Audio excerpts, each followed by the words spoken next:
बिस्मिल्लाहिर्रहमानिर्रहीम। अस्सलाम वालेकुम नादरीन, आप यूट्यूब चैनल देख रहे हैं। मैं इमरान खान हूँ। मिफ्ता इस्माइल साहब के हवाले से एक दावा सामने आया कि उनके एस्टेब्लिशमेंट के साथ बहुत तगड़े ताल्लुकात थे या हैं और उनकी वजह से उनको परवाह नहीं थी।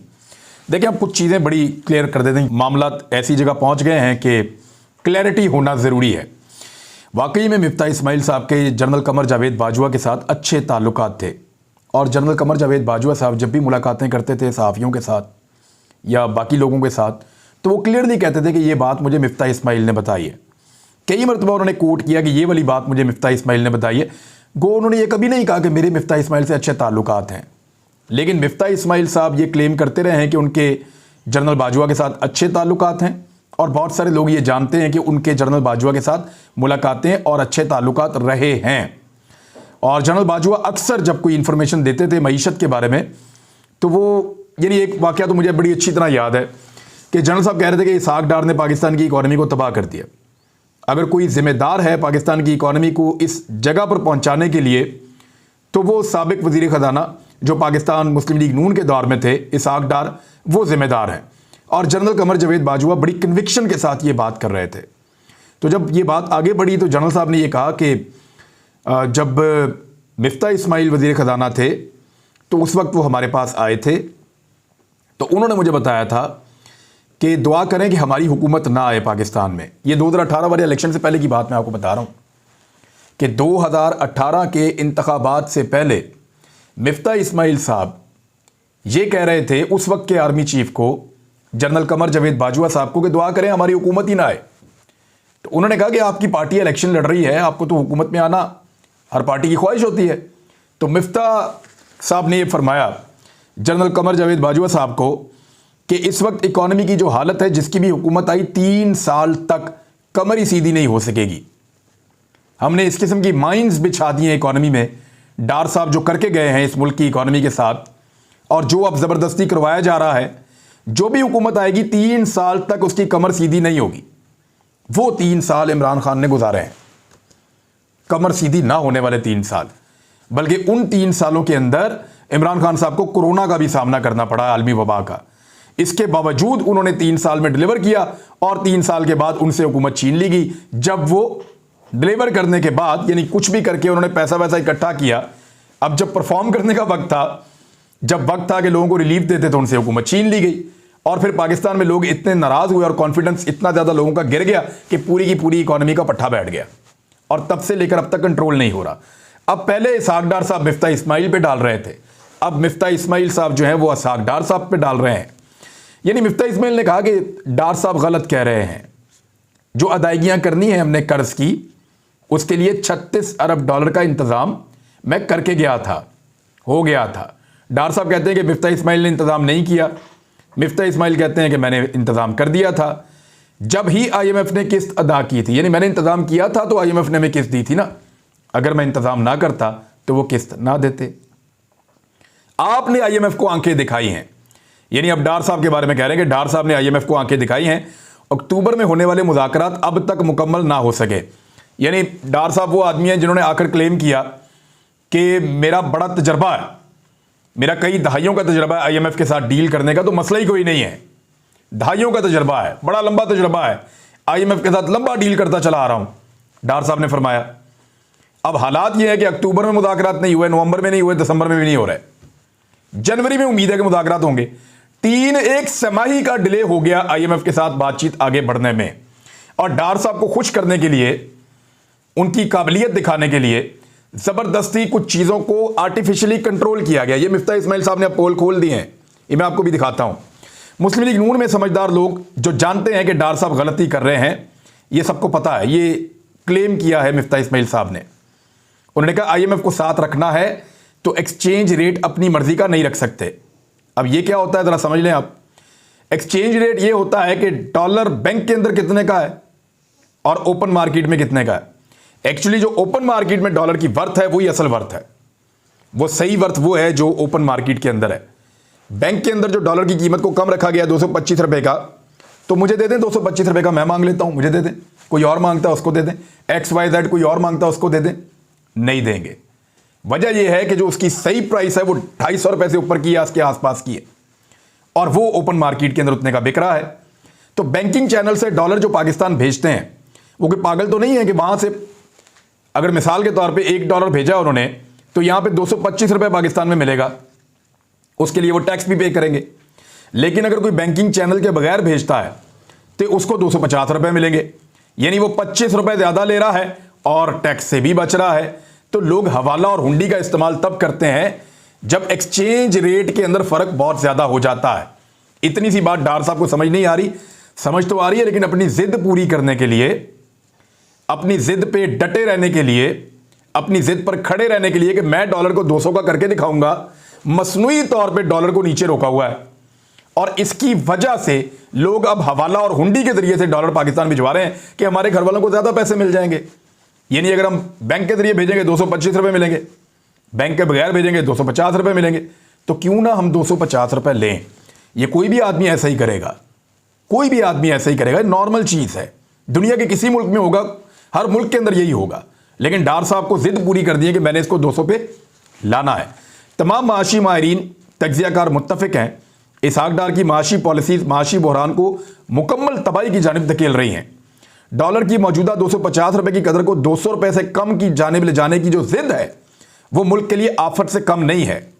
मिफ्ता इस्माइल साहब ने बड़ा खुल के बहुत सारी चीज़ों को बताया, लेकिन साथ ही साथ एक और चीज़ भी बताई है कि सऊदी अरब के जो वज़ीर हैं वो पूरे पाकिस्तान के बिहाफ के ऊपर IMF से मुज़ाकरात करते रहे हैं। सऊदी अरब हमारा दोस्त मुल्क है, बड़ा प्यार है उनके साथ, बड़ी मोहब्बत है उनके साथ, बड़ा उन्स है सऊदी अरब के साथ। लेकिन ये तो नहीं हो सकता कि सऊदी अरब हमारे बिहाफ के ऊपर IMF के साथ डील करे। ये तो हमारी कैपेसिटी से क्या बाहर हो गया IMF। अब सऊदी अरब पाकिस्तान के बैंकों में पैसे रखता है, ये उनकी बड़ी मेहरबानी है, लेकिन हम खुद कफील कब होंगे, कब इन पैसों से हमारी जान छूटेगी। नहीं छूट पा रही, लगातार नीचे से नीचे जाते चले जा रहे हैं। और ये दौर तो सबसे मुश्किल अदवार में से एक है। इकोनॉमी की हालत ये हो गई है कि जो बड़ी बड़ी सनतें हैं पाकिस्तान की, उनमें पैदावार या तो कम हो रही है या ख़त्म हो रही है। मैं आपको चंद मिसालें देता हूँ और ये मिसालें आपको बता देंगे कि पाकिस्तान के अंदर कौन कौन सा कारोबार कितना कम हुआ है। जो ऑटोमोबाइल इंडस्ट्री है, गाड़ियाँ मोटरसाइकिलें ये बनाना, इसमें 31% तक कमी आ गई है। जो टेक्सटाइल इंडस्ट्री है पाकिस्तान की, जो पाकिस्तान का 60% एक्सपोर्ट करता है, उसमें लगभग 25% तक की कमी आ गई है। मशीनरी और आलात बनाने वाली जो पाकिस्तान की इंडस्ट्री है, उसमें 38% तक कमी आ गई है। लकड़ी की मसनूआत, लकड़ी से जो चीज़ें बनती है, मैन्युफैक्चरिंग होती है, उसमें लगभग 82% तक कमी आ गई है। कंप्यूटर, इलेक्ट्रॉनिक्स और ऑप्टिकल मसनूआत के अंदर 26% तक की कमी आ गई है। जबकि दवा साजी जो अद्वियात बनती हैं, वो तो फैक्ट्रियां बंद हो रही हैं। अब पाकिस्तान में बचा ही नहीं है सामान, रॉ मटेरियल नहीं है। 2 हफ्ते के बाद बिल्कुल ख़त्म हो जाएगा, बल्कि अब तो और कम दिन रह गए हैं, 10 दिन में ख़त्म हो जाएगा। दवाइयाँ हमारे पास सिर्फ 1 महीने की बाकी हैं। जान बचाने वाली अद्वियात की किल्लत हो जाएगी अगर पाकिस्तान को पैसे ना मिले तो तकरीबन 19% इसके अंदर भी कमी आई है। और फर्नीचर का शोबा जो है वो 105% से ज़्यादा नीचे गया है। फुटबॉल की सनत, अभी वर्ल्ड कप भी हुआ, इसके बावजूद लगभग 65% नीचे गई है। कपड़े जो पाकिस्तान में बनते और बिकते हैं लगभग 35%, वो भी नीचे गए हैं। तो इस तरह बहुत सारी जो बड़ी बड़ी सनतें हैं पाकिस्तान की, लार्ज स्केल जो मैन्युफैक्चरिंग करते हैं, उन सबको एक डिप लगा है पाकिस्तान में, और ये मौजूदा दौर हुकूमत में हुआ है। मैं आपको मुल्क की मईशत की जो तबाही की दास्तान है उसमें एक चीज़ छोटी सी बताता हूँ, आपको आइडिया हो जाएगा कि ये एक दलील काफ़ी है। इसके ऊपर सोशल मीडिया पे भी ये डाटा पड़ा हुआ है, और ये डाटा बताता है कि जो कमर्शियल बैंक हैं उन्होंने पाकिस्तानियों को कितना कर्जा दिया कारोबार करने के लिए या पाकिस्तान को आगे बढ़ाने के लिए। एक्चुअली जो कमर्शियल बैंक है वो कर्जा देते हैं, उससे लोग कारोबार करते हैं, फिर वो कर्जा वापस करते हैं, बैंक भी चलते हैं और कारोबार भी चलता है और पैसे की सर्कुलेशन भी होती है। ये एक तरीकाकार होता है।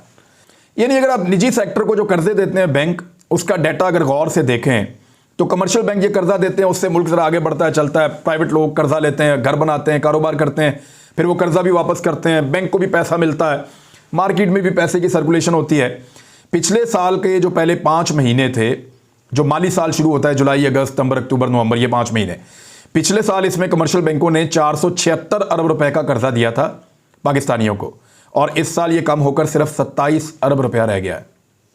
कहाँ 476 अरब और कहाँ 27 अरब। ये कारकर्दगी है इस वक्त इंपोर्टेड हुकूमत की। एक और खबर है जी कि जो वाइस चेयरमैन है पाकिस्तान तहरीक-ए-इंसाफ के शाह महमूद कुरैशी, उन्होंने स्पीकर कौमी असम्बली को ख़त लिख दिया है राजा परवेज़ अशरफ साहब को, और उसमें उन्होंने अगले हफ्ते मुलाकात का वक्त मांग लिया है। पीटीआई अरकान स्पीकर के पास पेश होंगे और अपने इस्तीफ़ों की तस्दीक करना चाहते हैं।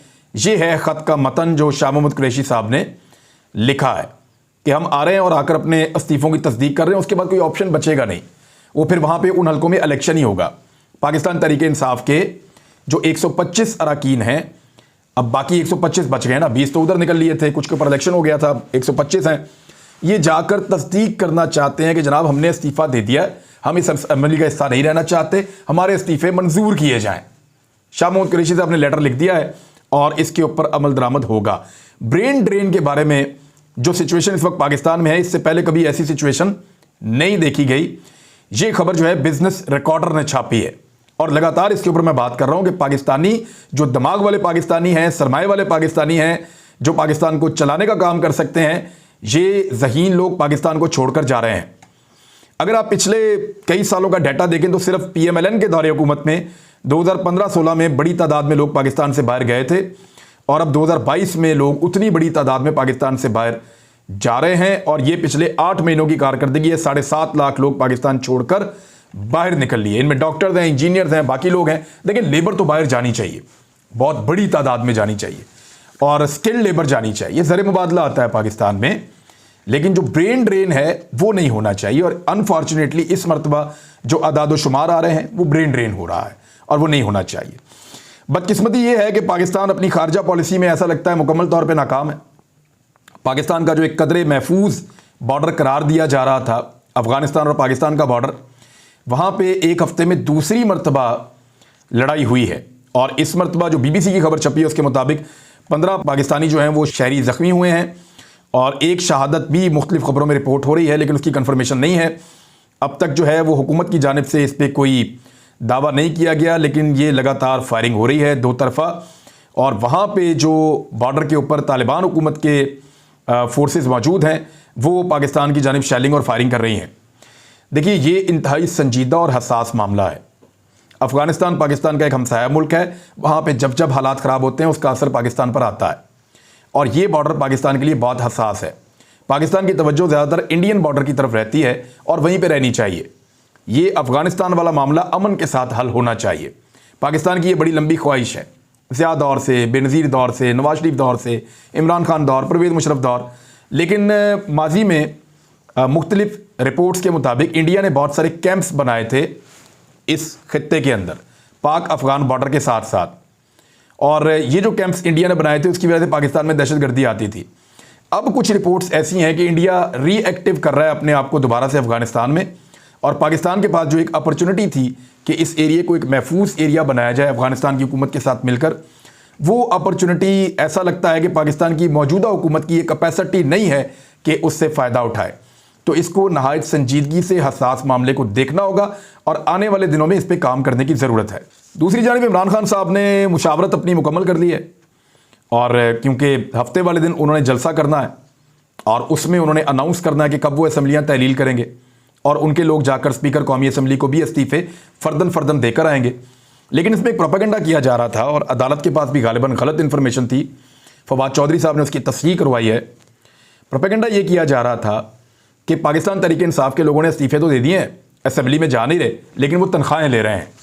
तो इस पर फवाद चौधरी साहब ने स्टेटमेंट दिया है कि हमने कोई तनख्वाह नहीं ली, और हमारे जो रुकन हैं उनको अप्रैल के बाद से किसी भी PTI रुकन को तनख्वाह नहीं मिली। चेक किया जाए, हमारी तनख्वाहें निकाल कर खा तो नहीं गए, और मुमकिन है कि जो गैर मुल्की दौरे किए जा रहे हैं वो हमारी तनख्वाहों के पैसों से किए जा रहे हों।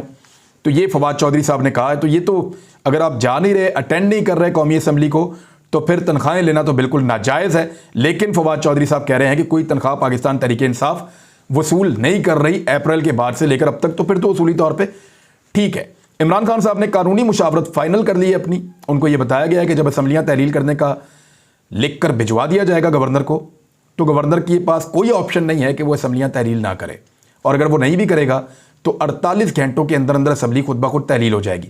असम्बली तहलील की समरी भिजवाए जाने के बाद जब परवेज़ इलाही समरी भेज दें तो उसके बाद ये ऑप्शन ख़त्म हो जाती है कि आप तहरीक अदम एतमाद लेकर आएँ, क्योंकि उसके बाद ये कंसिडर हो जाता है कि अब ये असम्बलियाँ तहलीली होनी है या आप एतमाद का वोट लेने के लिए कहें। तो जो PDM की हुकूमत है, वफाकी हुकूमत, उनको अगर रास्ता रोकना है इस वक्त तो यही एक तरीका है जिससे वो रास्ता रोक सकते हैं। दूसरी जानिब कुछ ऐसी खबरें भी चल रही हैं कि मुशावरत हो रही है और इस बात को तय करने की कोशिश की जा रही है कि PDM की तमाम जमातें एक ही इंतखाबी निशान पर इमरान खान के खिलाफ इलेक्शन लड़ लें। अब ये इसके ऊपर इनका इंतखाबी निशान क्या होगा, क्या होना चाहिए, आप भी अपनी राय दे सकते हैं। बहुत सारी खबरें और भी हैं, लेकिन अगले व्लॉग में आपको बताऊंगा। अब तक के लिए इतनी, अपना ख्याल रखिएगा, अपने चैनल का भी। अल्लाह हाफ़िज़।